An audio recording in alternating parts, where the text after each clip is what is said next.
जून 5 तारिख विश्व परिवेश दिवस।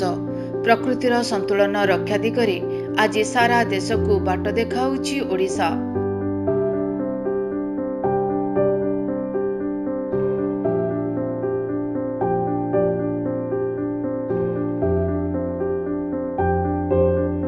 यशस्वी प्रधानमंत्री आह्वान रे अनुप्राणित आम राज्यर जनसाधारण एबे परिवेश सुरक्षार अनन्य सारथी।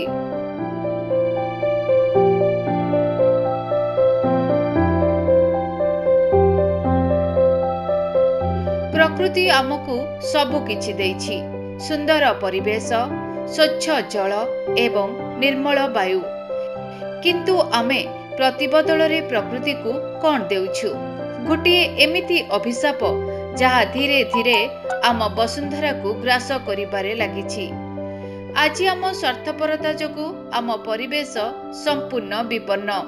गोटे पटे कलकारखानारू बाहरुथिबा विषाक्त धुआं आम पवन रे विष गोली देउछि तो अन्यपटे क्रमागत गछ कटा जिबा द्वारा सबुजिमा हजि जाउछि एवं पृथ्वीर तापमात्रा वृद्धि पाइबारे लागिछि।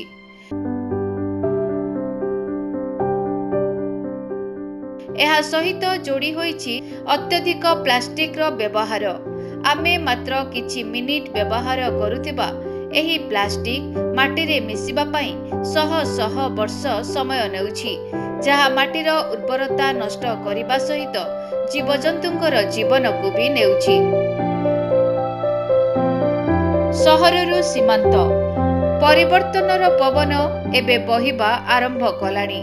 सहर पछरे पड़िथिबा बेले आम किछि गाँ आज सारा दुनिया को बाट देखाउछंती। एही ग्राम गुड़िक प्लास्टिक को संपूर्ण भावरे ना कहिछंती।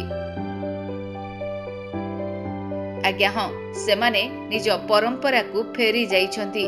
विवाह हेउ किंबा गाँर कोनोसी भोजी प्लास्टिक प्लेट बदल रे एबे शाल एवं सियाली पत्र रे तैयारी प्लेट और ठुंगा व्यवहार करा जाउछि।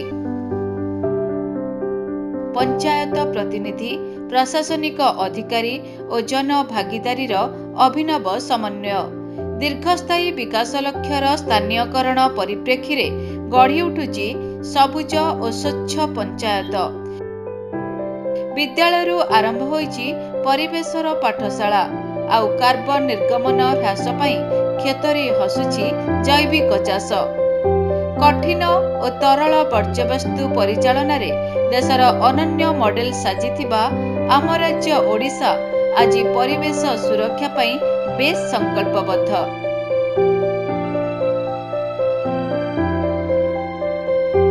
ताहले आसंतु एही माटी को आहुरी सबुज और सुंदर करी गढ़ी तोलिबा।